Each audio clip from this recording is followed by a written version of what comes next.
The vampire king found the human waitress so pathetically amusing that he laughed until tears ran down his marble cheeks. Everyone thought it was just royal cruelty, but when his daughter toddled into the dining hall and climbed into the waitress's arms, whispering, "Mama," the king's laughter turned to something far more dangerous. The crystal chandelier above the dining hall cast prismatic light across faces frozen in shock. Maya Chen felt the weight of 200 pairs of eyes as wine dripped from her trembling fingers onto the ancient bloodstone chalice, its surface now stained crimson with human vintage, instead of the ceremonial vampire essence it was meant to hold. The silence stretched like a blade against her throat, until King Lucian Voss threw back his head and laughed, the sound echoing off marble columns like breaking glass.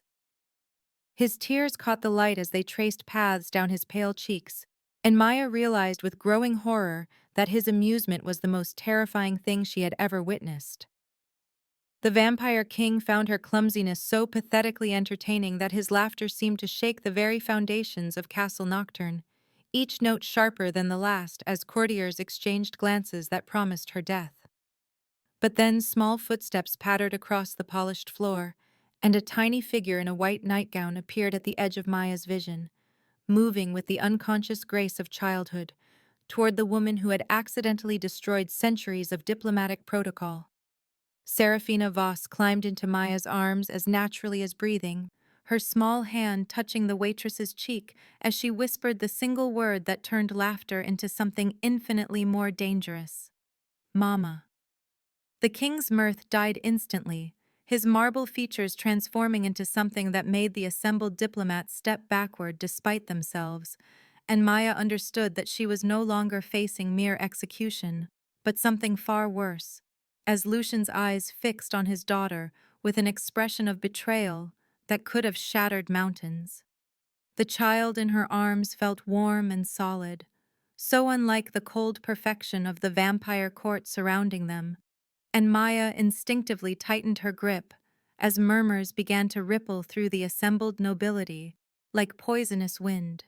Chancellor Theron rose from his seat with fluid precision, his ancient features carved from the same unforgiving stone as his master's, and when he spoke, his voice carried the weight of laws older than human memory. "Now please take a moment and subscribe to our channel and comment where you are watching from. And what time is it? It is always fascinating to see where these stories get all around the world. Thank you." "Blood crime," he declared, his words falling like executioners' axes into the stunned silence. "Unauthorized bonding with vampire royalty, punishable by purification flame. The ancient ways demanding satisfaction for this unprecedented violation of natural order." Maya felt Serafina's small arms tighten around her neck and realized with crystal clarity that she would die before letting anyone harm this child. Consequences be damned. Even as her rational mind screamed that she was a 28-year-old waitress from a dimension away who had no business standing in a vampire throne room holding a king's daughter like she belonged there. The assembled human diplomats pressed themselves against the far wall, their carefully negotiated peace treaty crumbling like ash, as vampire nobles began calling for immediate judgment, their voices rising in a crescendo of outrage that made Maya's ears ring with the promise of violence. Yet through it all, King Lucian remained perfectly still, his gaze moving between his daughter and the human woman who held her with such fierce protectiveness, and Maya could see something shifting behind his eyes, like tectonic plates rearranging themselves beneath the surface of an earthquake. The truth emerged in fragments through Serafina's innocent chatter and the horrified whispers of courtiers who finally understood what they were witnessing. For months, the vampire king's secret daughter had been slipping through portal networks that connected their realm to the human world, drawn by loneliness that no amount of royal privilege could fill, seeking something her isolated existence in Castle Nocturne could never provide.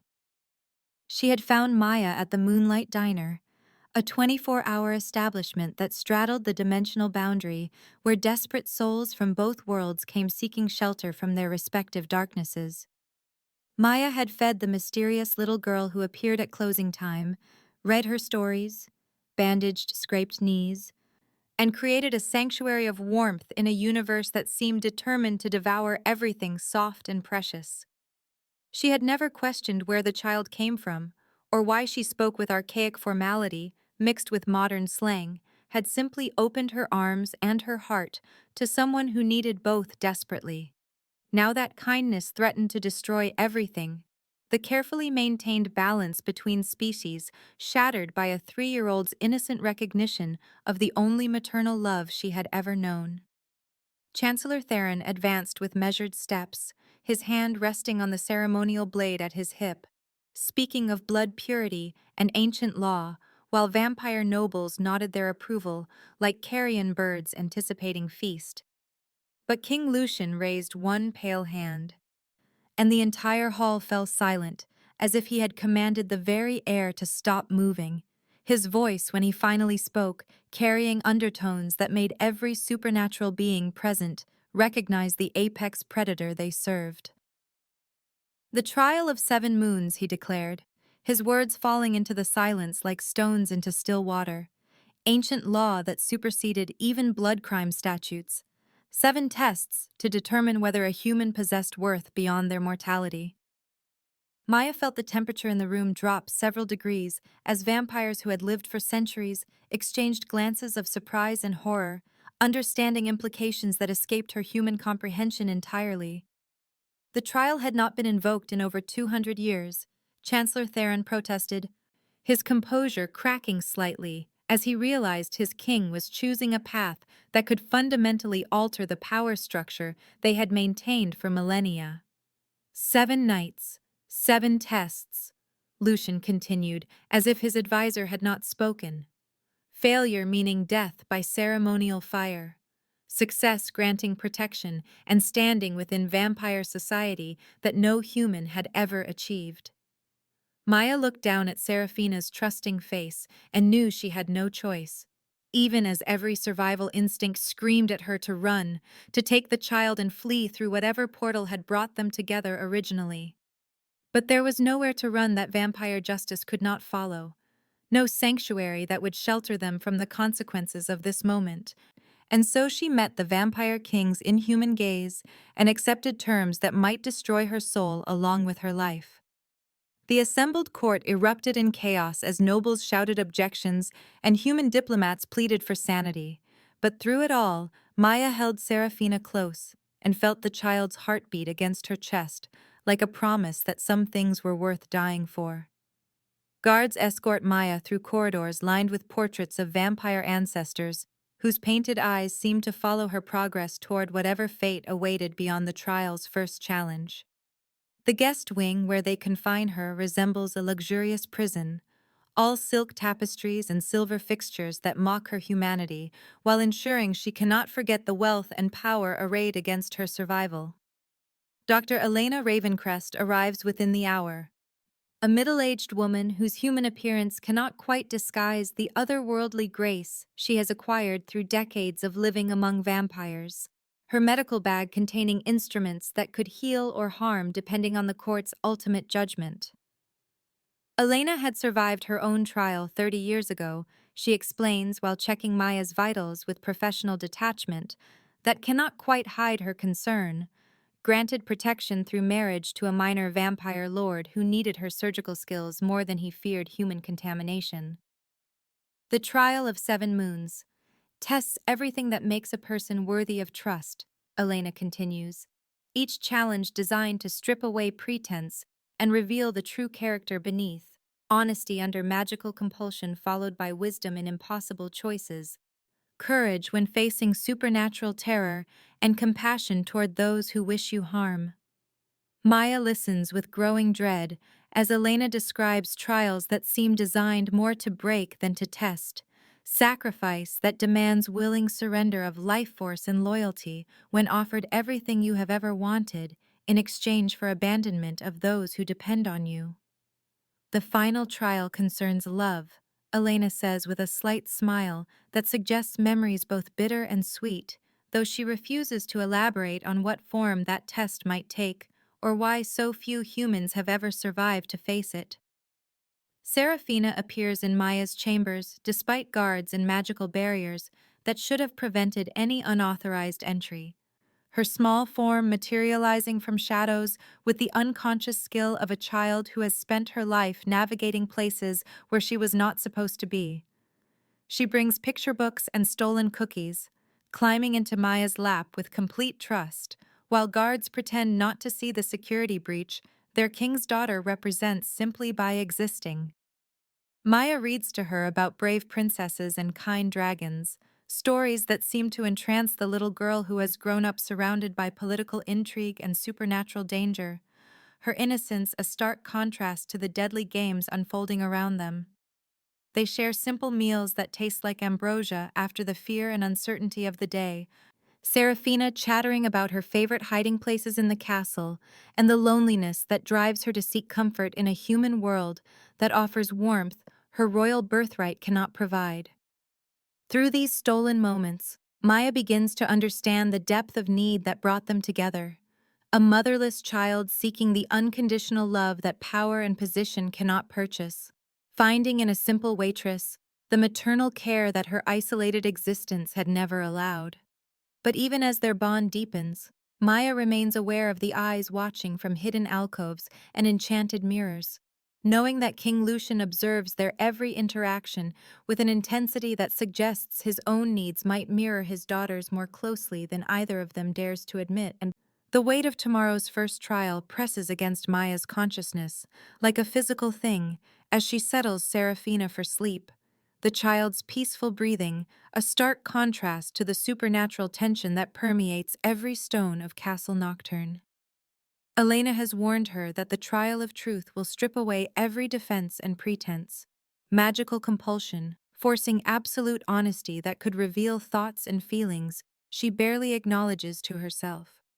Yet as Maya watches Serafina sleep, surrounded by the opulent prison that might become her tomb, she realizes that some truths are worth dying for. Some connections transcend the boundaries between species and mortality.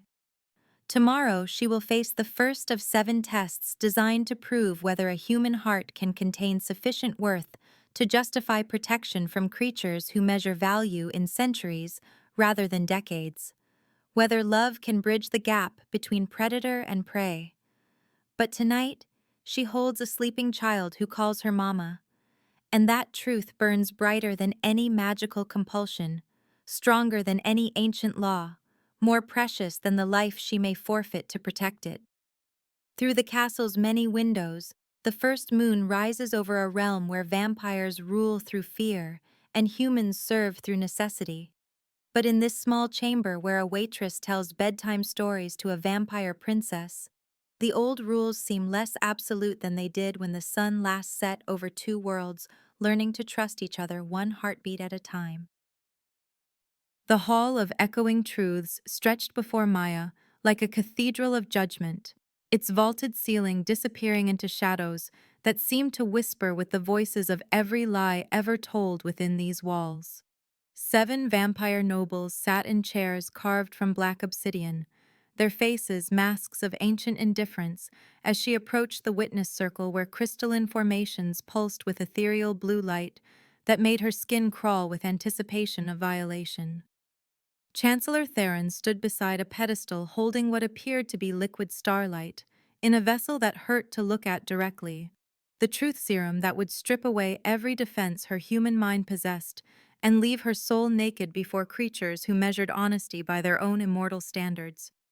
Dr. Yao Ravencrest had warned her that the compulsion would feel like drowning in her own thoughts, every secret and shame rising to the surface whether she willed it or not.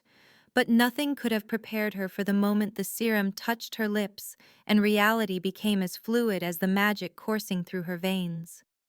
The first question came from Counselor Valdris, her voice carrying the weight of centuries as she asked Maya to state her true name and purpose, and Maya heard herself responding with a clarity that bypassed her conscious mind entirely, admitting that she was Maya Chen, 28 years old, former foster child and current waitress who had stumbled into a vampire princess's life through pure accident and found herself willing to die rather than abandon the first real family she had ever known.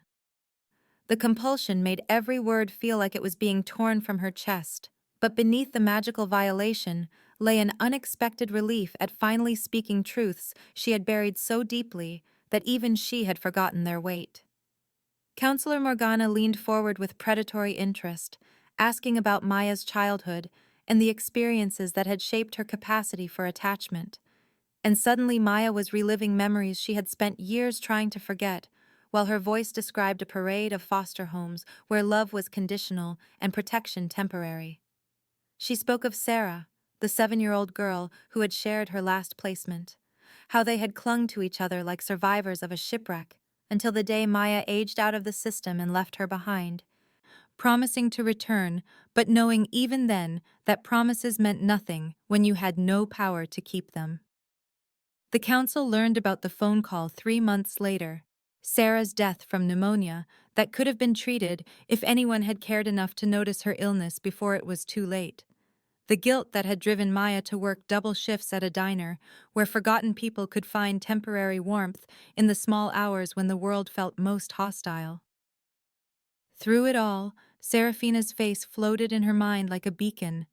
The child who had wandered into her life carrying the same desperate hunger for unconditional acceptance that Maya recognized in her own reflection. And she heard herself admitting that caring for Seraphina filled a void she had not even realized existed until it began to heal.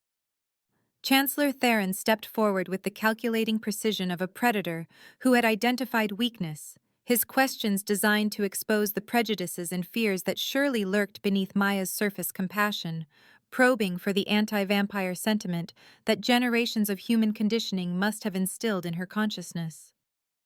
But the truth serum revealed something that seemed to surprise even him, as Maya described her first encounters with vampire customers at the diner, how their otherworldly beauty had initially intimidated her until she realized they ordered coffee and asked about the weather, just like everyone else who wandered in seeking refuge from loneliness. She admitted her fear of their supernatural abilities while acknowledging her growing understanding that power did not automatically equal malice, that the vampires who frequented her workplace seemed as lost and searching as any of the human regulars who nursed cold coffee through the long nights. The magic compelled her to reveal her observations about the careful distance vampires maintained from humans, not from superiority, but from their own form of protective isolation, creatures so powerful they had forgotten how to be vulnerable enough for genuine connection. Chancellor Theron's expression darkened as Maya's honesty revealed a nuanced perspective that refused to fit the simple narratives his political agenda required, her words painting vampires as complex beings struggling with their own fears rather than the monsters traditional prejudice demanded she see. The questions grew more personal as Counselor Drackle asked about her intentions toward Seraphina, whether Maya sought to gain influence over vampire royalty through emotional manipulation or political advantage, and the truth serum forced her to examine motivations she had never consciously articulated. She found herself describing the fierce protectiveness that had emerged the first time Seraphina had fallen asleep in her arms at the diner, the maternal instincts that had awakened despite her conviction that her damaged childhood had left her incapable of healthy attachment. Maya admitted that she would die to protect Seraphina without hesitation, not because of any supernatural bond or mystical connection, but because love had chosen her heart as surely as sunrise chose the eastern horizon. Because some responsibilities transcended logic and demanded everything you had to give. The council members exchanged glances that suggested her raw honesty was affecting them in ways they had not anticipated. Creatures who had lived for centuries experiencing an emotion so pure it seemed to illuminate shadows they had forgotten existed in their own immortal hearts. Even Counselor Ash, whose reputation for cruelty had made lesser vampires tremble for generations, seemed moved by Maya's admission that Seraphina had taught her what it meant to be needed by someone whose happiness mattered more than her own survival. The final question came like a blade to the heart, as Chancellor Theron asked Maya to identify her greatest fear, clearly expecting her to name death or torture, or some supernatural horror that would validate vampire superiority over human fragility. But the truth serum pulled from her depths a terror far more profound than physical destruction, the paralyzing dread that she might fail Serafina the way every adult had failed her in childhood, that weakness or cowardice might force her to abandon the little girl when she was needed most. Maya heard herself describing the nightmares that had plagued her since accepting the trial, visions of Serafina calling for Mama, while Maya stood frozen by fear or selfishness, too broken by her own damage to provide the stability and protection a child deserved. The compulsion made her voice break as she admitted her terror of being just another adult, who made promises she could not keep. Another source of disappointment in a little girl's life that had already contained too much isolation and need. Through the magical influence, her deepest shame emerged like poison from an infected wound. The conviction that she was fundamentally unworthy of the love Serafina offered so freely, that eventually the child would realize her mistake and seek affection from someone more deserving of trust. In the observation chamber behind enchanted glass that allowed sight but not sound to pass between worlds, King Lucian watched Maya's testimony with growing recognition that pierced through defenses he had maintained for centuries. Her vulnerability mirrored his own fears about fatherhood and protection, the weight of responsibility that came with loving someone more precious than your own existence, the terror that inadequacy might destroy the very thing you most wanted to preserve. He saw in Maya's raw honesty the same desperate love that had driven him to hide Serafina from a court that would view her as political asset rather than beloved daughter, the same willingness to sacrifice everything for a child's well-being that had shaped every decision since her birth. The truth serum revealed Maya's soul with surgical precision, laying bare a heart that had been broken by abandonment but remained capable of infinite tenderness. A spirit that had learned strength through suffering and chose love despite every reason to protect itself through isolation. Lucian found himself gripping the observation rail with enough force to crack marble, as Maya described her determination never to let another child suffer the way she had, recognizing in her words the same vow he had made when Serafina first drew breath in his arms. Through the magical barrier, he watched this human woman accept torture rather than betray the daughter they both loved, and felt something shifting in his chest, like ice beginning to thaw after an endless winter.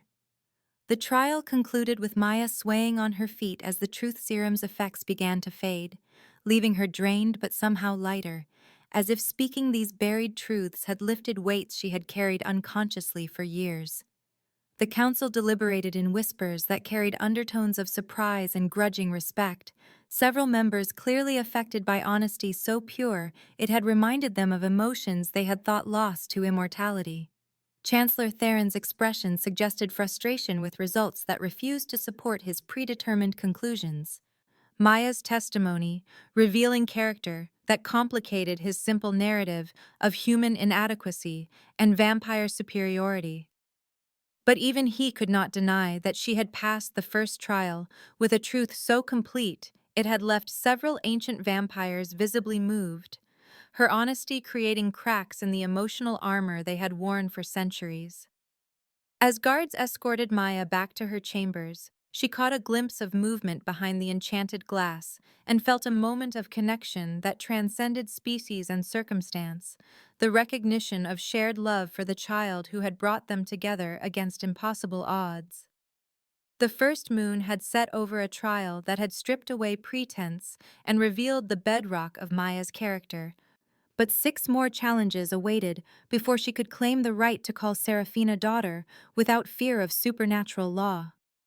The second trial arrived with dawn, though no natural light penetrated the chamber of judgments where Maya faced 3 scenarios designed to test wisdom rather than honesty, moral complexity, that offered no clear answers but demanded choices that would reveal the principles governing her decision-making process.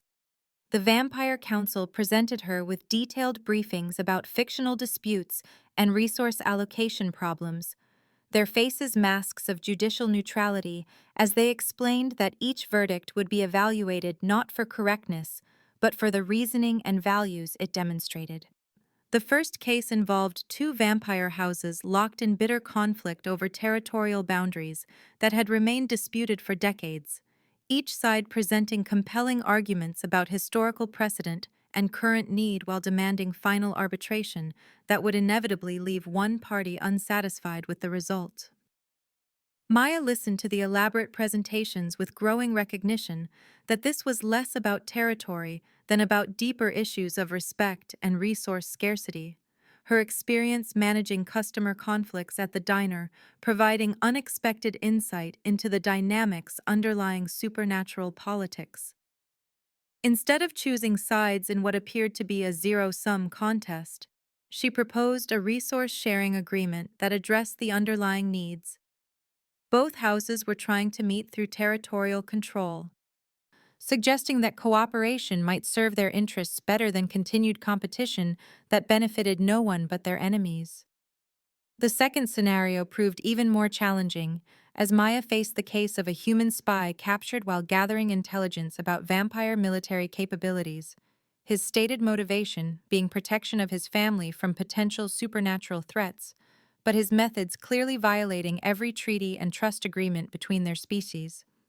The council watched her carefully as she reviewed evidence of his infiltration and the secrets he had attempted to steal, waiting to see whether she would favor her own species through misplaced loyalty or demonstrate the impartiality that justice required. Maya found herself thinking about the fear that had driven the spy's actions, the desperation of someone trying to protect loved ones from dangers beyond their understanding or control, while simultaneously recognizing that betrayal could not be overlooked without encouraging similar violations.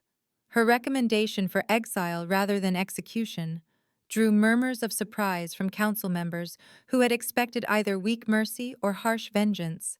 But Maya explained that showing restraint demonstrated strength, while permanent banishment ensured he could never again threaten vampire security. Mercy without consequence was meaningless, she argued, but death would only confirm human fears about vampire brutality and potentially destabilize the fragile peace both species needed to survive. The final scenario presented Maya with a famine relief allocation problem that required distributing limited food supplies among several communities with equally compelling needs, each group presenting heartbreaking testimonies about their hunger and desperation while demanding priority consideration. Maya recognized immediately that this was a test of her ability to make difficult choices under emotional pressure, to weigh competing claims of suffering without being paralyzed by the impossibility of saving everyone. Her recommendation focused on sustainable distribution strategies that would maximize long-term survival rather than providing temporary relief that might prevent communities from developing their own food security measures. She suggested establishing seed banks and agricultural education programs alongside immediate aid, arguing that true compassion required building resilience rather than creating dependency on external assistance. Several council members nodded approvingly, as Maya demonstrated understanding that wisdom sometimes demanded difficult choices in service of greater good, that leadership meant accepting responsibility for outcomes rather than choosing whatever felt most comfortable in the moment.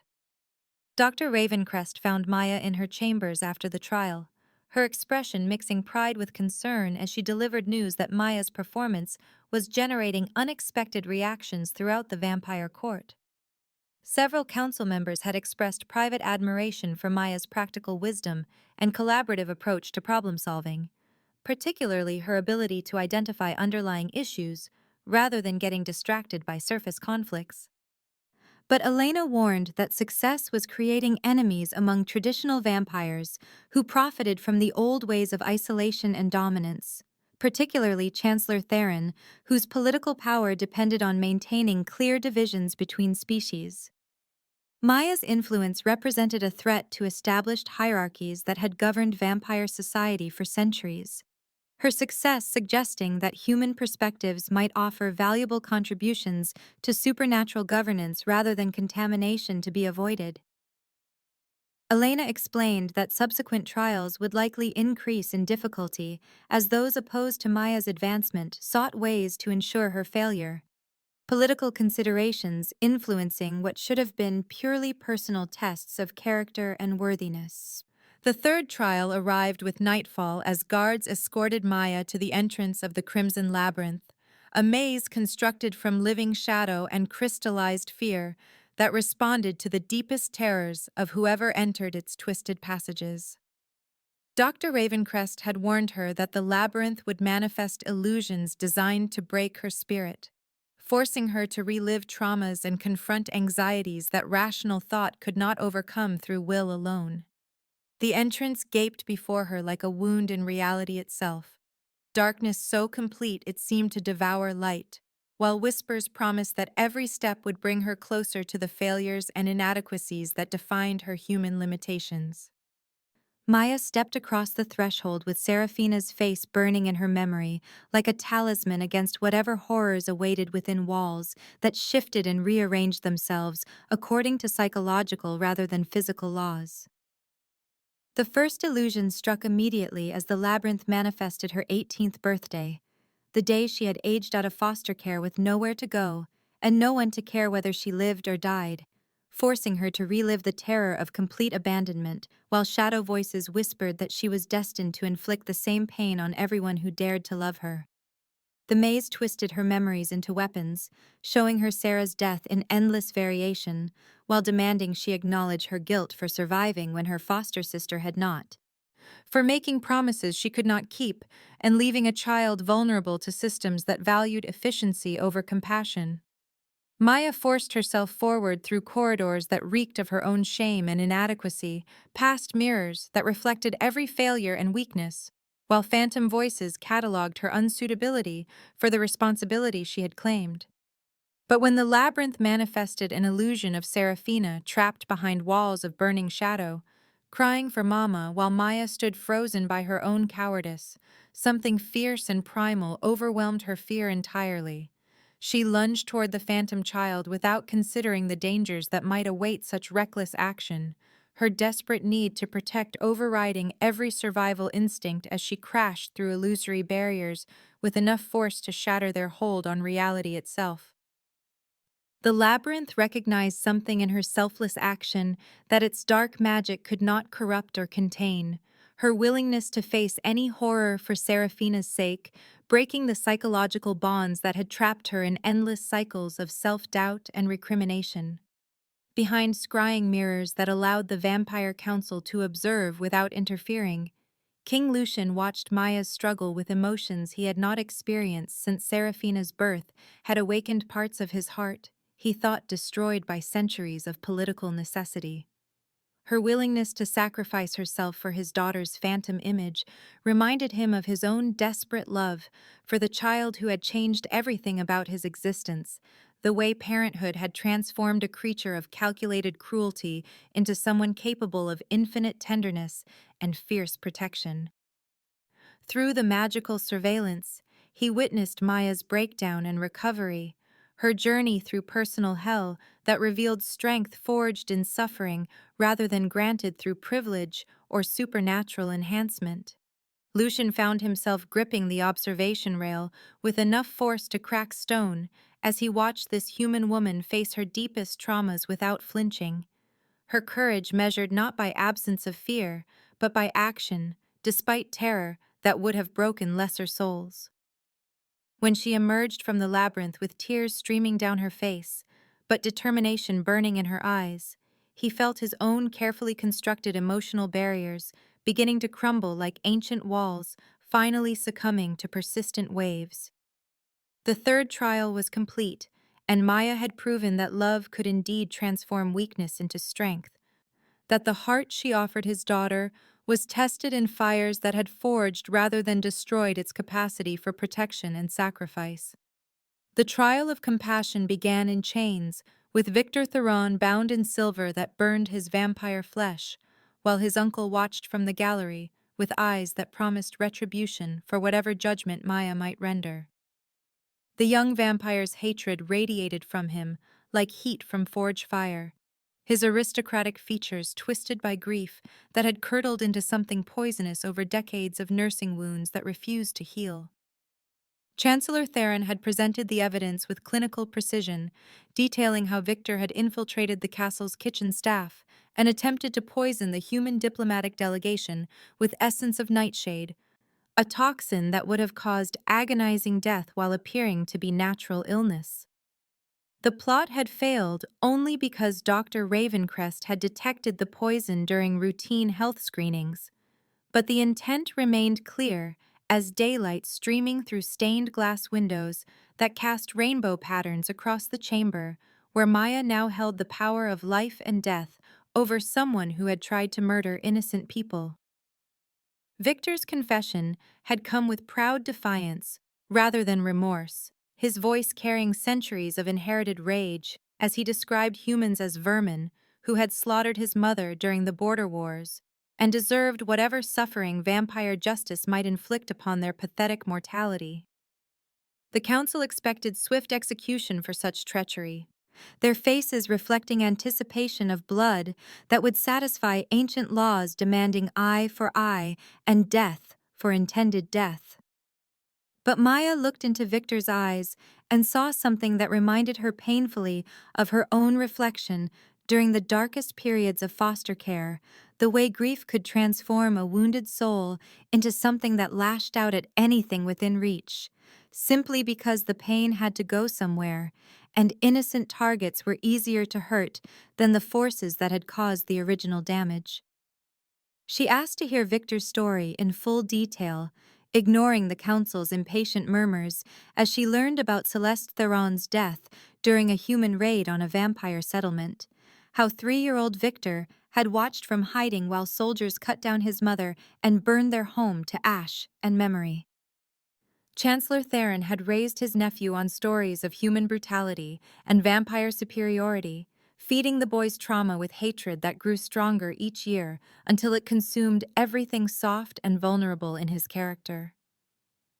Maya listened without judgment as Victor described decades of planning revenge against the species he blamed for destroying his family, his voice breaking despite his defiant posture when he spoke about dreams where his mother still lived and loved him the way she had before human fear and ignorance had torn her from his arms forever. The pain in his confession was so raw and familiar that Maya felt her own childhood wounds resonating like struck bells. Recognizing the particular agony of losing someone precious to forces beyond your control, while adults failed to provide the comfort and guidance that might have channeled grief into healing rather than hatred. Her sentence shocked the assembled court into stunned silence, as Maya decreed that Victor would serve 2 years of community service at the Riverside Refugee Center, working alongside human families displaced by supernatural conflicts while learning about the people he had been taught to despise. The vampire nobles erupted in outrage at what they perceived as dangerous weakness, their voices rising in protest that such mercy would encourage further attacks against vampire authority and human diplomatic efforts. But Maya stood firm against their anger, explaining that Victor's hatred stemmed from ignorance and pain rather than inherent evil, that exposure to human suffering and resilience might teach him truths that no amount of punishment could instill. She argued that true justice sought to prevent future crimes, rather than simply satisfying the desire for retribution. That transformation of an enemy into an ally served vampire interests better than creating another martyr for the cause of species warfare. Victor himself seemed stunned by mercy he had neither expected nor requested, his defiance wavering as he tried to process a response to his attempted mass murder that focused on healing rather than vengeance. Chancellor Theron's fury was visible even behind his diplomatic mask, understanding immediately that his nephew's potential redemption would undermine everything he had taught about human weakness and vampire superiority. The early days of Victor's service proved as difficult as Maya had anticipated, with the young vampire approaching his assigned duties with sullen resistance and barely contained disgust for the human refugees who dared to exist in his aristocratic presence. He performed his tasks with mechanical precision while radiating hostility that made children cry and adults nervous, his every gesture broadcasting contempt for the sentence that had placed him among creatures he considered beneath his notice. But gradual exposure to human stories began wearing down his preconceptions like water eroding stone, particularly his interactions with Maria Santos and her 8-year-old daughter Luna, refugees from a village destroyed in vampire territorial disputes that had left them homeless and traumatized.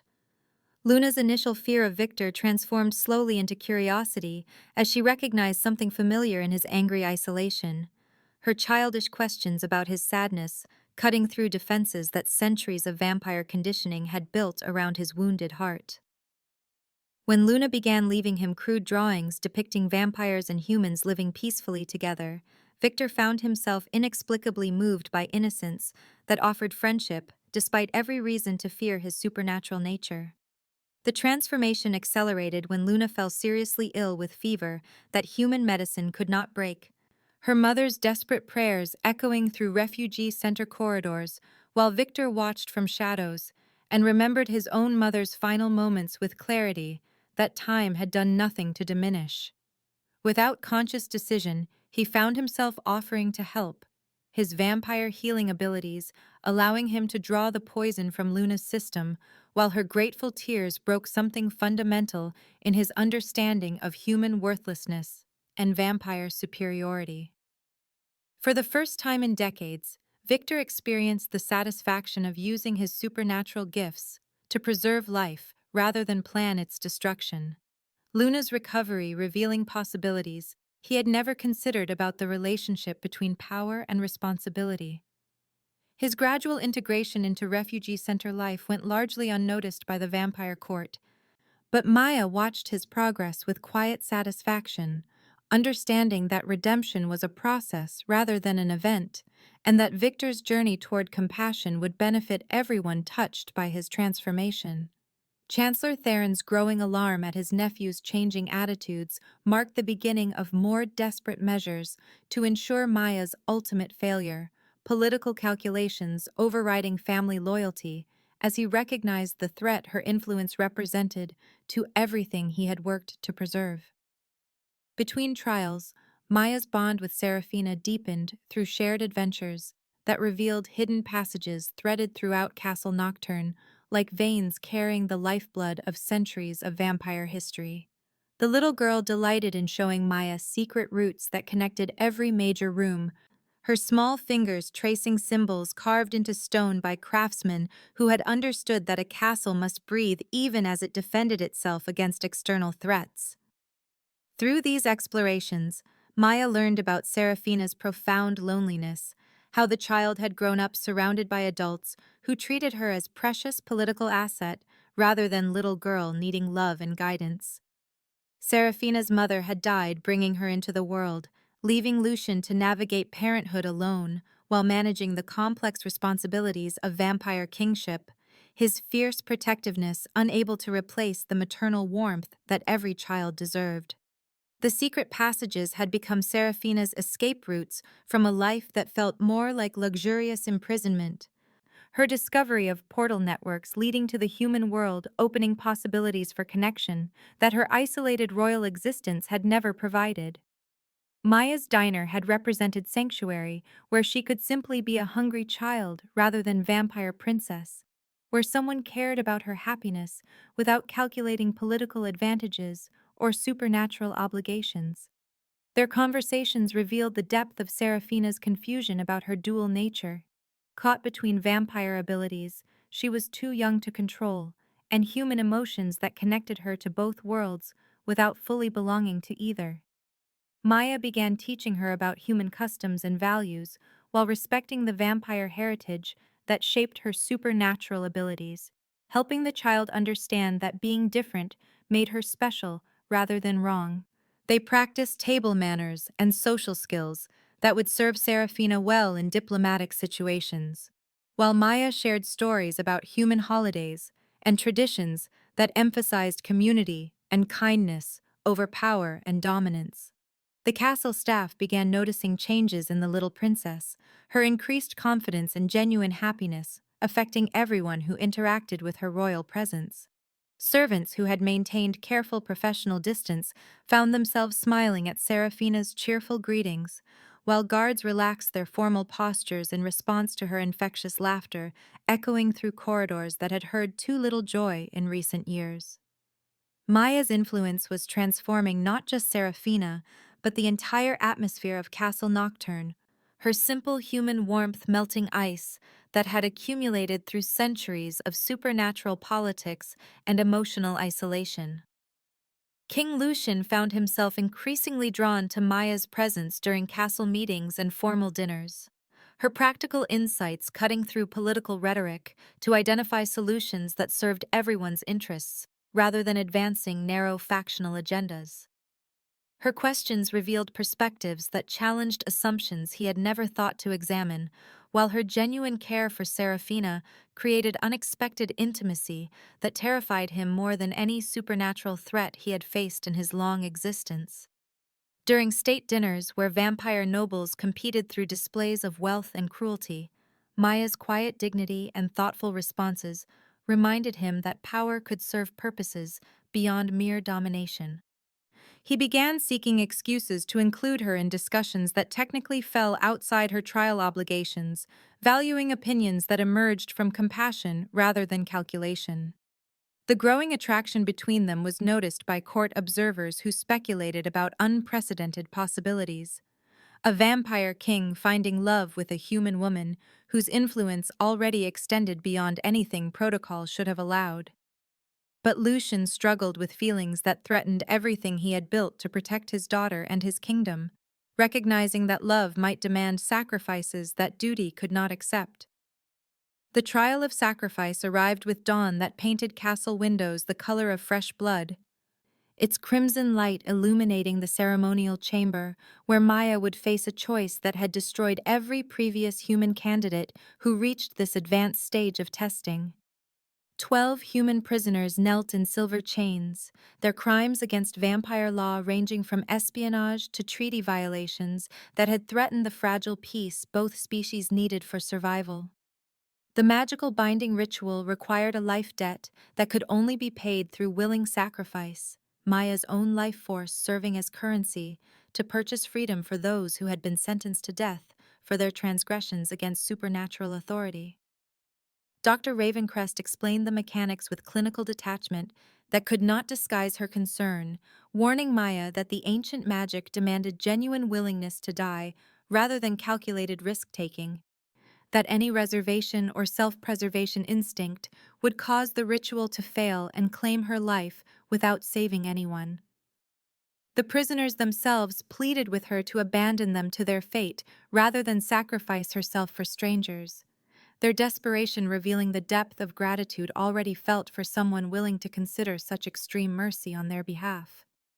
Maya approached the ritual circle without hesitation, her decision made before the full implications were explained because some choices transcended rational calculation and demanded responses from depths that logic could not reach.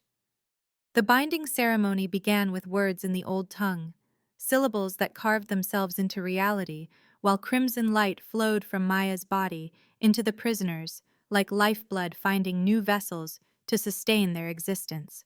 She felt her strength draining with each moment of the ritual, her vision blurring as the magic took what it needed to break chains that law and tradition had forged around condemned souls. But even as consciousness slipped away like sand through desperate fingers, Maya remained aware long enough to see the prisoners' bonds dissolving into silver dust, while their grateful tears caught ceremonial light like scattered diamonds. The magic recognized something pure in her intent that transcended the usual calculations of supernatural law, accepting her offering without claiming her life because perfect willingness to die had paradoxically earned the right to live. When the ritual concluded, Maya collapsed unconscious, but breathing, her sacrifice sufficient to save 12 lives while proving that human hearts could contain depths that impressed even ancient magical forces designed to test the souls of supernatural beings. Dr. Ravencrest tended Maya's recovery with professional skill that could not disguise personal relief, explaining that few humans had ever survived the sacrifice trial because the magic typically demanded death as proof of genuine intent rather than accepting mere willingness to die. Maya's survival marked her as extraordinary, even by vampire standards, someone whose capacity for selfless love had impressed forces older than civilization itself. King Lucian maintained constant vigil beside her bed, his presence a violation of protocol that scandalized court observers while revealing the depth of feelings he could no longer deny or rationalize away. Through long hours of unconsciousness, he found himself speaking to Maya's motionless form about fears and hopes he had never shared with anyone, acknowledging that his feelings transcended gratitude for her care of Seraphina and represented something far more dangerous to his carefully maintained emotional control. When Maya finally awakened after 3 days of recovery, her first concern was for Seraphina's well-being rather than her own condition, a response that completed the destruction of whatever barriers Lucian had maintained against love that threatened to transform everything about his existence as both king and father. The fifth trial was complete, but the most dangerous tests still awaited as political enemies recognized that Maya's success was reshaping vampire society in ways that could not be allowed to continue unchallenged. Recovery from the sacrifice trial brought unexpected intimacy, as Maya's weakened state required constant care that placed her in Lucian's presence for hours that stretched into days of quiet conversation and shared vulnerability. The vampire king abandoned his royal chambers to maintain vigil in the guest wing, his official duties delegated to subordinates while he watched over the human woman who had nearly died saving strangers. She owed nothing. Their conversations began tentatively, professional updates about her healing progress and Seraphina's daily activities, but gradually deepened into territory that neither had explored with another soul in years or decades or centuries. Maya spoke about the weight of feeling responsible for every foster child she had encountered but been unable to save, the guilt that came with survival when others perished, while Lucian found himself revealing fears about fatherhood that he had buried beneath royal obligation and supernatural authority. They discovered unexpected parallels in their experiences of protecting someone precious. The way love could become both blessing and burden when everything you cared about depended on your strength and wisdom and ability to make impossible choices correctly. Through whispered conversations during the small hours when pain made sleep elusive, they built bridges across species differences that seemed insignificant compared to the shared understanding of hearts that had learned to love despite every reason to protect themselves through emotional isolation. Lucian's revelation about Celeste came during one of those midnight vigils when darkness made confession easier and Maya's lingering weakness from the sacrifice trial created intimacy that formal protocols would never have allowed. He described meeting Celeste at a diplomatic gathering 3 centuries ago, her intelligence and grace capturing his attention in ways that political marriage negotiations never had, their courtship unfolding over decades of careful diplomacy while vampire society watched for signs that love might compromise royal judgment. Their wedding had united two powerful vampire houses while satisfying Lucian's own heart, but Celeste's pregnancy had developed complications that even supernatural healing could not address completely. She had chosen to carry Seraphina to term despite knowing the risks, her death following childbirth by mere hours, while Lucian held their daughter and felt his world reorganizing itself around new responsibilities and overwhelming grief. The guilt had never faded, he admitted with voice breaking, despite centuries of emotional control, the conviction that he should have found ways to save both wife and daughter instead of being forced to choose between them. Maya listened without judgment as he described the isolation that followed. How protecting Seraphina from court politics had required maintaining distance from everyone while learning to be both father and king to a child who needed so much more than duty and obligation could provide.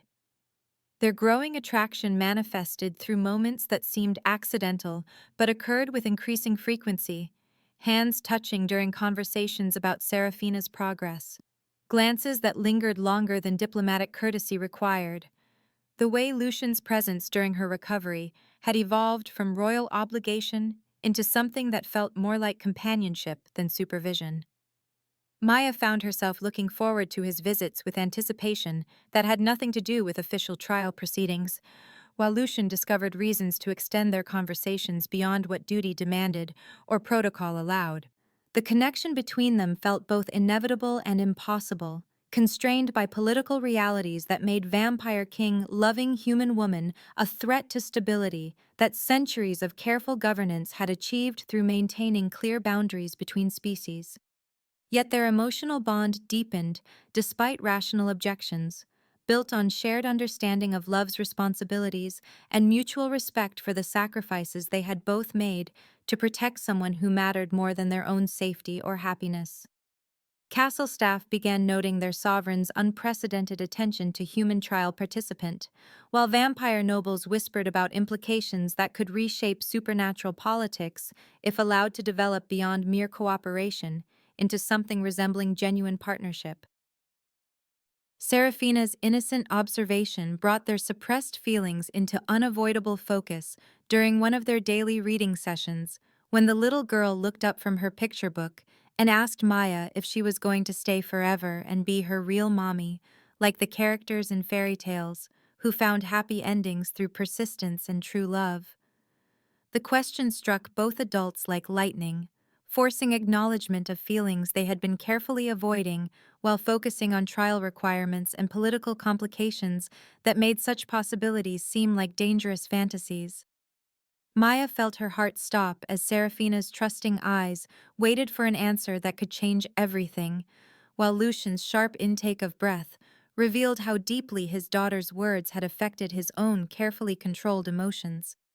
The child's question contained assumptions about permanence and family structure that neither adult had dared voice, her innocent hope for stability and maternal love, creating pressure that threatened to shatter the professional distance they had maintained despite growing attraction and emotional intimacy. Maya found herself struggling for words that would be honest without making promises she might not be able to keep, while Lucian grappled with the realization that his daughter had already formed expectations about their future that political reality might never allow them to fulfill. The trial of loyalty commenced in the grand throne room, where the full vampire court assembled to witness what many assumed would be Maya's final test before the ultimate challenge that would determine her fate and Serafina's future. Chancellor Theron presented his offer with ceremonial grandeur that disguised the cruelty at its heart, speaking of mercy and practical solutions, while magical contracts glowed with binding power that would make his terms irrevocable once accepted. Maya could return to her human life with wealth sufficient to ensure comfortable existence, all charges dropped and all obligations satisfied, but only if she agreed never to contact Serafina again and submitted to magical binding that would make return to the vampire realm physically impossible. The alternative was proceeding to the seventh trial with full knowledge that failure meant death and success meant permanent integration into vampire society, unable to return to the human world that had been her home for 28 years. Chancellor Theron's presentation emphasized the reasonableness of his offer, pointing out that Maya had already proven her worth through 5 successful trials and could leave with honor intact, rather than risking everything on final challenge that might prove beyond human capability to survive. The choice was designed to expose the true nature of Maya's attachment to Serafina, whether her proclaimed love was genuine maternal devotion or sentimental attraction that could be overcome through sufficient incentive to abandon responsibility when escape became possible. Chancellor Theron watched her face with predatory satisfaction as he outlined the magical binding that would ensure she could never change her mind, never return to the child who called her Mama with such trusting innocence. Maya looked across the throne room to where Serafina sat in her father's lap, the little girl's wide eyes reflecting confusion about ceremonies she was too young to understand, but old enough to sense their importance for her future happiness and security. The assembled vampire court waited for her decision, with a tension that felt like physical weight, centuries of supernatural politics hanging in balance, while Maya confronted the choice between self-preservation and maternal love that would define not just her own fate, but the future of human-vampire relations. She thought about her former life waiting tables at a 24-hour diner, the loneliness and isolation that had characterized her existence before Seraphina's arrival had transformed everything about her purpose and priorities, an understanding of what made life worth living, despite all its pain and uncertainty. Maya's rejection of the offer came without hesitation or even consideration of alternatives, her voice carrying across the throne room with clarity that surprised even her, as she declared that she would rather die trying to protect Seraphina than live knowing she had abandoned a child who needed her. The words emerged from depths she had not known existed until this moment of ultimate testing, her certainty about what mattered most cutting through fear and doubt like sunlight through storm clouds. She spoke about love that transcended species differences and political complications, about responsibilities that came not from blood relation, but from hearts that chose to care despite every rational argument for self-protection and emotional safety. Her declaration that no amount of wealth or security could compensate for betraying someone who trusted her completely moved several vampire nobles to tears they had not shed in centuries, while Chancellor Theron's fury became visible despite his attempts to maintain diplomatic composure. The magical contracts dissolved into silver dust as Maya's refusal invalidated their binding power, her choice proving that some commitments could not be bought or bargained away through appeals to fear or greed or practical consideration of personal advantage over moral obligation. Dr. Ravencrest's discovery of Chancellor Theron's conspiracy came through careful investigation that had been building throughout the trials. Her medical access to castle records revealing discrepancies in trial protocols that suggested deliberate manipulation designed to ensure Maya's failure rather than genuine testing of her character and capabilities. The evidence was damning, showing how each trial had been modified to increase danger beyond traditional parameters, with the final challenge altered to include magical constructs that fed on human fear and grew stronger as their victims weakened under supernatural assault. Elena's research revealed that the Terra Wraith planned for Maya's seventh trial had never been used in historical testing, its inclusion representing innovation designed to guarantee death rather than provide fair assessment of worthiness and ability to survive supernatural challenges.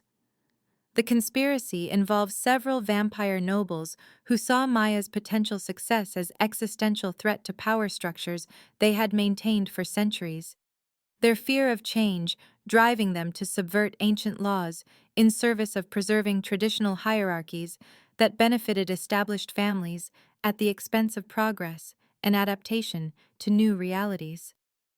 The revelation forced confrontation that threatened to tear apart Vampire Court as Lucian faced the choice between maintaining political stability through willful blindness and protecting the woman his daughter loved, even if it meant civil war with nobles who controlled significant military and economic resources.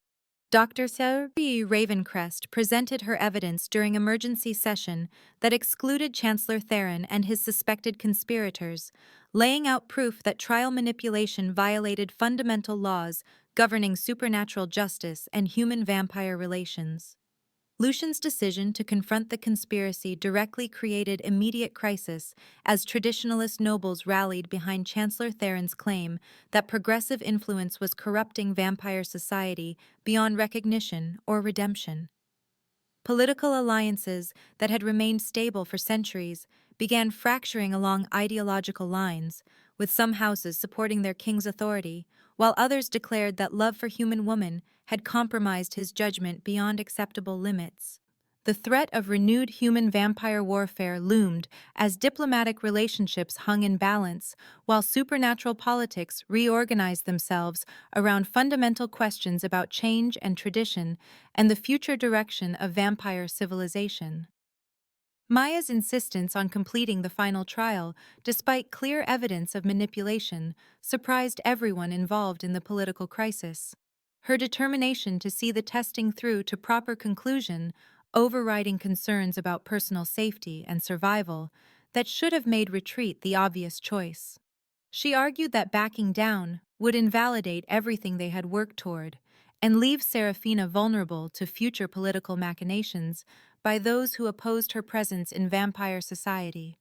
That only successful completion of all 7 trials could establish legal precedent strong enough to protect the child from those who would use traditional law against progressive change. Her reasoning cut through emotional arguments about love and sacrifice to focus on practical considerations that transcended personal feelings, demonstrating strategic thinking that impressed even her opponents, while confirming Lucian's growing conviction that she possessed wisdom beyond her human limitations and mortal experience. The final trial would proceed as scheduled, but under conditions that made survival questionable and success almost impossible. Political conspiracy transformed into last desperate gambit by forces determined to prevent change that threatened their understanding of vampire superiority and human subordination. Maya faced the ultimate test, knowing that death awaited if she failed, but understanding that some principles were worth dying for and some responsibilities transcended personal survival instincts in service of protecting those who depended on your courage and commitment to seeing difficult things through to their proper conclusion. The arena of last light stretched before Maya like a wound carved from obsidian and shadow, its circular walls rising into darkness that seemed to devour the torchlight flickering around the perimeter where vampire nobles gathered to witness her final test. The heartbreaker materialized slowly, coalescing from her own reflected fear, until it stood before her, wearing her face twisted into something cruel and knowing, every insecurity she had ever harbored about her worthiness given flesh and malevolent intelligence. The creature spoke with her voice, but carried undertones of every person who had ever abandoned her, every foster parent who had grown tired of her needs, every system that had failed to protect the vulnerable children in its care. "You think you can love her better than her own mother did?" the entity whispered with Maya's mouth, its words carrying the weight of every doubt she had buried about her qualifications to care for a vampire princess whose supernatural heritage she could never truly understand. The heartbreaker fed on her growing despair, drawing strength from the fears that had haunted her since accepting responsibility for Serafina's well-being, growing more solid and dangerous as Maya's confidence crumbled under the assault of perfectly aimed psychological torture designed to destroy her from within. The creature cataloged every failure with surgical precision, every moment when she had been too weak, or too scared, or too human to provide what someone else needed, its presence in the arena becoming more oppressive as doubt consumed the love that had carried her through 6 previous trials. The entity began its systematic destruction of Maya's self-worth by manifesting scenes from her childhood, projecting images that showed her cowering in foster homes, while other children suffered abuse she was too powerless to prevent. "You were always useless when it mattered most," the heartbreaker taunted, as it forced her to relive Sarah's death from pneumonia that might have been treatable if Maya had been older, stronger, more capable of navigating systems that valued efficiency over compassion. The creature showed her every promise she had made and failed to keep, every time she had chosen self-preservation over helping someone who needed her intervention, building a case for her fundamental inadequacy that felt more real than the arena floor beneath her feet. It spoke about Serafina with intimate knowledge of Maya's deepest fears, suggesting that her presence in the vampire princess's life would inevitably bring danger and disappointment. that a little girl who had already lost her mother deserved better than a broken waitress, whose own childhood had taught her nothing about providing the stability and love that healthy development required. The psychological assault intensified as the heartbreaker began manifesting physical attacks alongside its emotional torture, shadow claws raking across Maya's skin, while its words carved deeper wounds in her spirit than supernatural weapons could inflict on her mortal flesh. The trial reached its crescendo as Maya collapsed under the combined weight of psychological and physical assault, the heartbreaker's form becoming more solid and threatening, while her own strength ebbed like tide retreating from shores that could no longer hold back the ocean of her accumulated shame and inadequacy. The creature towered over her broken form, feeding on despair that threatened to consume every positive emotion she had ever experienced, its presence in the arena becoming so overwhelming that even the watching vampire nobles seemed affected by the emanations of hopelessness that radiated from the supernatural entity. But through the chaos of her disintegrating sense of self-worth, Maya heard something that cut through the heartbreaker's assault, like sunrise breaking through storm clouds. A small voice calling Mama with the same trusting innocence that had first shattered her defenses in Castle Nocturne's dining hall. Seraphina's voice reminded her of bedtime stories and shared cookies, of a little girl who had chosen to love her despite having every reason to fear human intentions and vampire politics that made their bond dangerous for both of them. The memory of unconditional acceptance began to glow in Maya's heart, like ember refusing to be extinguished by the winds of supernatural terror. Love proving itself stronger than fear when tested under conditions designed to destroy everything soft and vulnerable and precious about human connection. Maya's realization transformed the entire trial as she stopped fighting the heartbreaker and instead embraced the twisted reflection of her own flaws and fears, acknowledging every failure and weakness while choosing love, despite the imperfections that made her unworthy by any rational standard of maternal qualification. Yes, she was broken by childhood abandonment. Yes, she had failed people who depended on her. Yes, she was just a human waitress with no supernatural abilities or royal bloodline to offer a vampire princess who deserved the world and everything beautiful it contained. But Seraphina had chosen her anyway, had climbed into her arms and called her Mama with complete trust that Maya's love would be enough despite every logical reason to seek better protection and guidance from more qualified sources.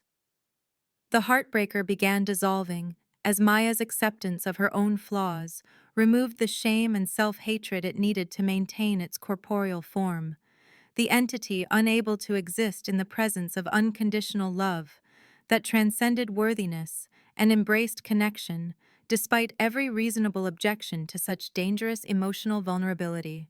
Love was not about deserving or earning or proving adequate to the task. Maya understood with crystal clarity that shattered the trial's dark magic, but about choosing to care for someone regardless of your own limitations and their potential for causing pain through inevitable human failure and mortality. The arena filled with warm light as the Heartbreaker's destruction released energy that had been trapped in cycles of despair and self-recrimination, 7 trials complete, and a human woman proven worthy of vampire trust through willingness to love despite fear rather than courage, that felt no fear at all. Maya's success in the trials created immediate crisis within vampire society, as Chancellor Theron refused to accept results that threatened everything he had worked for centuries to preserve, his voice carrying across the throne room with fury that made ancient stones tremble as he declared the trials corrupted by human influence that invalidated their supernatural authority. The vampire court divided along ideological lines that had been building tension for decades. Progressive nobles supporting their king's right to determine trial validity, while traditionalists rallied behind Theron's claims that love for human woman had compromised Lucian's judgment beyond acceptable limits for royal leadership. The debate became a larger question about vampire society's future direction, whether their species could evolve and adapt to changing realities, or must maintain isolation and superiority that had protected them through centuries of conflict with human civilization. Political alliances that had remained stable since the founding of their supernatural kingdom began fracturing as houses chose sides in conflict that threatened civil war, if not resolved through formal mechanisms that allowed peaceful transfer of power. Lucian found himself facing possible loss of throne in order to protect Maya and honor his daughter's happiness. The weight of kingship, competing with personal desires in internal struggle that mirrored every choice Maya had made between self-preservation and love throughout her trial experience. Dr. C. Ravencrest's additional evidence provided crucial support for Lucian's position as she revealed Chancellor Theron's broader conspiracy that extended far beyond trial manipulation to include plans for renewed aggression against human settlements under pretext that Maya's success proved human corruption of vampire society required military response. The documentation showed systematic preparation for war that would destabilize the fragile peace both species needed for survival. Theron's faction planning to use trial controversy as justification for actions that served their political ambitions rather than genuine security concerns. Elena's research revealed communications with extremist groups in both vampire and human territories, evidence that the conspiracy sought to provoke conflict that would eliminate moderate voices and establish traditionalist control through crisis that demanded authoritarian responses. Several undecided vampire houses shifted toward supporting Lucian as they recognized the implications of Theron's broader agenda, understanding that civil war would weaken their civilization regardless of which faction ultimately claimed victory. The revelation transformed political calculation from question of progressive versus traditional values to fundamental choice between stability and chaos, making Maya's trial results secondary to larger concerns about preserving vampire society against those who would destroy it in pursuit of ideological purity. The formal challenge to Lucian's authority commenced in the Great Hall where vampire law had been debated for millennia.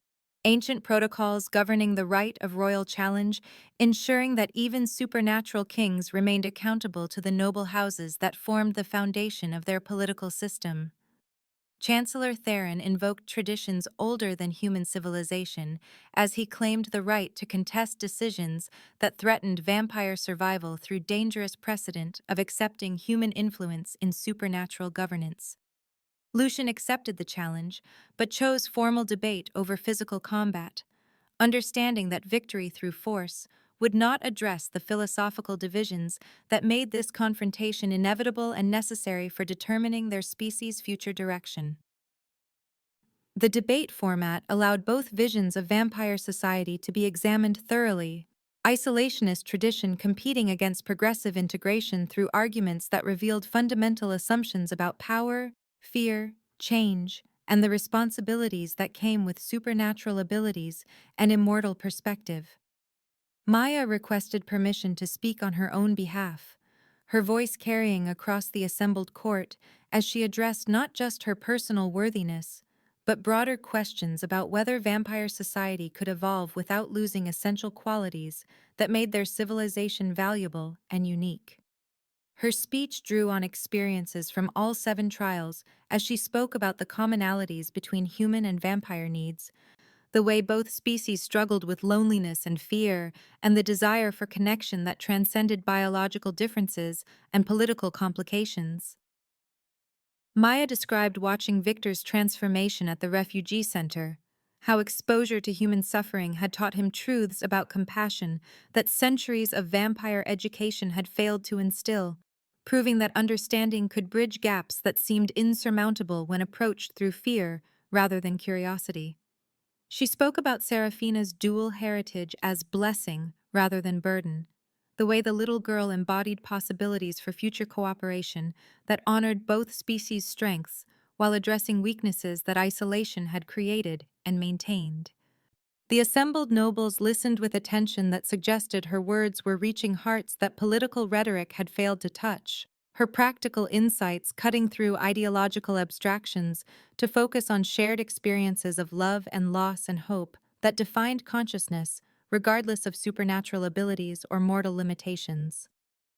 Maya's conclusion emphasized that change did not require abandoning vampire nature, but could enhance it through connections that expanded understanding rather than threatening identity. Growth, serving preservation, better than stagnation, disguised as tradition. Serafina's innocent interruption provided the moment of clarity that cut through political rhetoric to essential truths about love and family and acceptance. The little girl's voice rising above formal debate as she asked why adults were being mean to her mama and whether she would have to go back to being lonely again. The child's question revealed the human cost of supernatural politics, the way ideological conflicts affected real people whose happiness depended on decisions made by those who measured consequences in centuries rather than heartbeats. Her tears at the thought of losing Maya again reminded the assembled court that some things mattered more than political theory, that the love between a mother and daughter transcended species boundaries and philosophical differences about vampire society's proper relationship with human civilization. Several noble houses that had remained neutral throughout the debate shifted their support toward Lucian as they recognized that Serafina's well-being required protecting the bond she had formed with the human woman who had proven herself worthy through trials that tested character rather than supernatural ability. The vote that followed confirmed Lucian's authority and Maya's acceptance into vampire society, but more importantly established precedent that love could indeed bridge differences that seemed insurmountable when approached through fear rather than hope for connections that honored everyone involved while creating possibilities for future cooperation and understanding.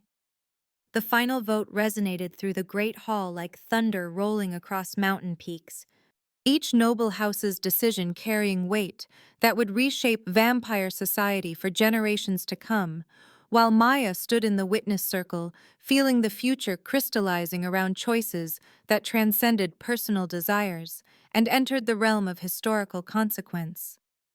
Lucian's authority was upheld by a margin narrow enough to require significant political concessions, the progressive faction achieving victory while acknowledging that change must come through compromise rather than force if it hoped to survive long enough to take root in supernatural soil that had resisted cultivation for centuries. Maya was granted the unprecedented status of royal guardian to Serafina, a position that had been created specifically for her circumstances and gave her legal standing in vampire society while acknowledging her human nature and the unique challenges it presented for integration into immortal politics. The title carried both honor and responsibility, marking her as first human to achieve formal recognition within vampire nobility, while establishing precedent that would influence how future cross-species relationships might be navigated through law rather than conflict. Chancellor Theron's fate hung in balance as evidence of his conspiracy demanded justice that traditional vampire law would have satisfied through execution or exile to lands beyond the reach of civilized society. But Maya's intervention secured him opportunity for redemption through service rather than banishment. Her recommendation that he work alongside Dr. Ravencrest in establishing new protocols for human-vampire relations, demonstrating the transformative power of mercy over vengeance. Her decision shocked nobles who had expected harsh retribution for treachery that had endangered not just her life, but the political stability both species needed for survival. Yet her reasoning revealed wisdom that impressed even former opponents who began to understand why Serafina had chosen this human woman as maternal figure. Theron's acceptance of the alternative sentence marked his first step toward acknowledging that his traditional worldview might require adjustment. His nephew Victor's transformation at the refugee center, providing example of how exposure to different perspectives could heal wounds that isolation and hatred had kept festering for generations. The vampire court's establishment of new protocols for human-vampire relations used Maya's trials as template for future integration efforts, her experiences providing framework that balanced respect for vampire traditions with recognition that change could strengthen rather than threaten their supernatural civilization. Dr. Ravencrest's appointment to head the new Council for Peaceful Coexistence represented acknowledgement that medical expertise and diplomatic skills could serve their species better than military might in navigating relationships with human society that was itself evolving beyond ancient patterns of fear and mutual mistrust. Elena's decades of experience living among vampires while maintaining her human identity made her uniquely qualified to develop policies that honored both species' needs while creating mechanisms for resolving conflicts that would inevitably arise as contact between their peoples increased. The new council represented hope that future cross-species relationships might develop through understanding, rather than the dangerous trials Maya had endured, her sacrifice paving the way for connections that could enrich both civilizations without requiring anyone else to risk their life, proving worthiness that should have been recognized through character rather than supernatural endurance. Lucian and Maya's acknowledgement of their love emerged gradually through conversations that followed the trial's conclusion, their relationship deepening beyond cooperation into genuine partnership despite challenges that came with building connection across species and political boundaries that had never been crossed successfully before. Their first kiss occurred during one of Seraphina's afternoon naps, stolen moment in the castle gardens, where blooming roses provided fragrance that seemed to bless their tentative exploration of feelings they had been suppressing throughout the trials. The Vampire King found himself marveling at Maya's warmth and humanity, the way her touch carried comfort that his immortal existence had lacked for centuries, while Maya discovered that Lucian's supernatural nature enhanced rather than diminished his capacity for tenderness and protective devotion. Their love represented hope for broader understanding between their peoples, proof that emotional connection could transcend biological differences when approached with patience and willingness to learn from rather than change each other. Yet they remained conscious of the political implications their relationship carried, understanding that every public interaction would be scrutinized for signs that personal feelings might compromise professional judgment or supernatural authority. Maya's official relocation to Castle Nocturne as Seraphina's guardian and Lucian's partner required adjustments that involved learning vampire customs while maintaining human perspectives that had proven valuable during the trials. The little girl flourished under the stability of having both father and mother figure who worked together to support her development, their cooperation providing security she had never known during the years when royal obligation had kept Lucian emotionally distant despite his fierce love for his daughter. Maya's influence helped Seraphina connect with her dual heritage through stories that honored both vampire traditions and human values, while Lucian's guidance prepared the child for future royal responsibilities that would require understanding multiple perspectives on leadership and justice. Their unconventional family unit became symbol of possibility within vampire society, demonstrating that love could create bonds stronger than blood while respecting the different strengths each species brought to relationships that transcended ancient barriers. Some vampire nobles remained skeptical about human influence in royal household. Their concerns centered on long-term implications for vampire bloodline purity and traditional power structures that had governed their civilization since its founding in ancient times. But evidence of Seraphina's happiness and accelerated development gradually won over most opposition, the child's confidence and joy serving as powerful argument for the benefits of cross-species family integration. Maya's careful navigation of court politics showed respect for vampire traditions while introducing perspectives that enriched rather than threatened their supernatural culture. Her presence at formal dinners and diplomatic meetings demonstrating that human insights could enhance rather than compromise vampire decision-making processes. The castle staff noted improvements in overall atmosphere as Seraphina's laughter echoed through corridors that had been too serious for too long, while visiting dignitaries commented on the princess's remarkable poise and intelligence that reflected excellent parenting from both biological and chosen family members. Maya maintained connections to her human life through regular visits to the Moonlight Diner, which transformed into neutral meeting ground for cross-cultural exchange as curious individuals from both species began frequenting the establishment that had served as catalyst for supernatural romance. The diner's 24-hour schedule accommodated vampire nocturnal preferences while providing familiar environment for humans nervous about venturing into supernatural territory, its location near dimensional boundaries making it ideal venue for tentative first contacts between species learning to trust each other. Elena Ravencrest held informal office hours at the diner twice weekly, offering medical advice and diplomatic guidance to anyone seeking help navigating the complexities of cross-species interaction.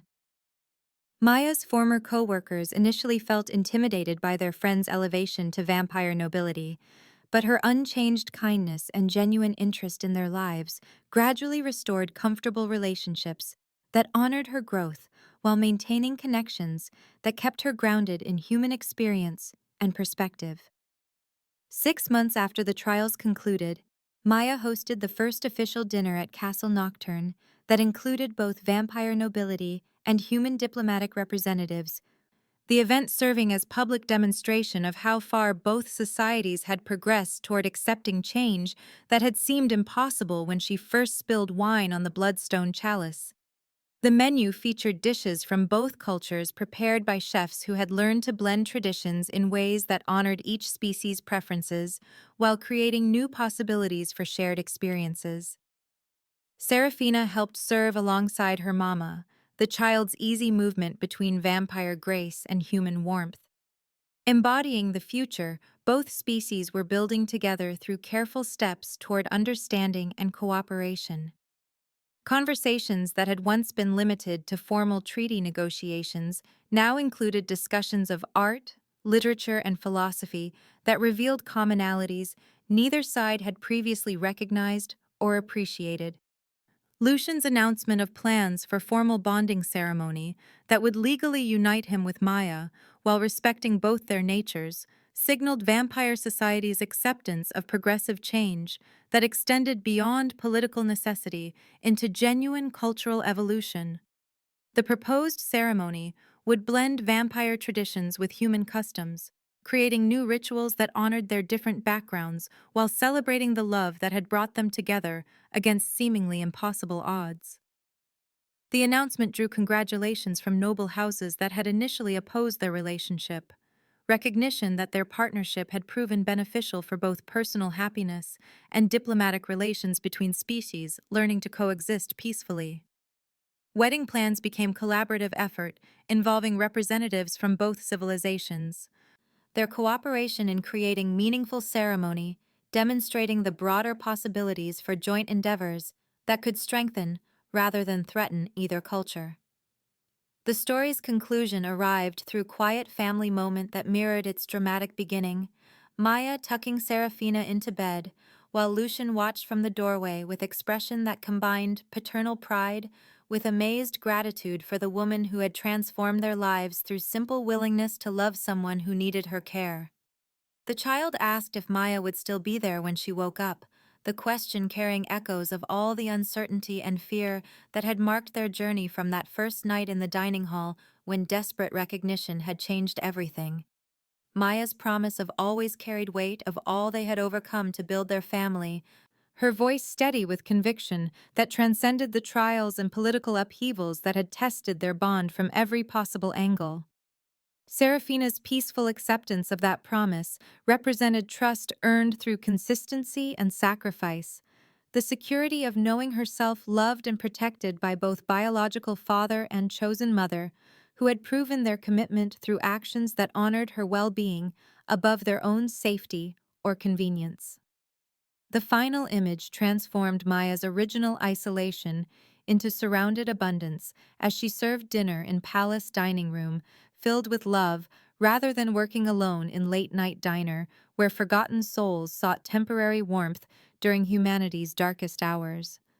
Her transformation from isolated waitress to beloved guardian and partner represented the power of love to transcend boundaries and create new possibilities for connection across any divide that seemed insurmountable when approached through fear rather than hope. Maya and Lucian stood together on castle balcony, watching over their domain while Serafina slept peacefully below, secure in knowledge that she was loved and protected by parents who had chosen each other and their family through trials that had tested everything they valued most. The vampire realm spread before them under starlight that illuminated both supernatural elegance and human warmth. Two worlds learning to share space and create future that honored their different strengths while building on foundations of love that proved stronger than ancient prejudices and political complications that had once seemed impossible to overcome through anything less than miraculous transformation of hearts, willing to risk everything for connection that mattered more than safety or tradition or the comfortable certainties that change inevitably challenged and ultimately replaced with possibilities that seemed impossible until they became inevitable through persistence and faith and the simple human truth that family is defined by choice and commitment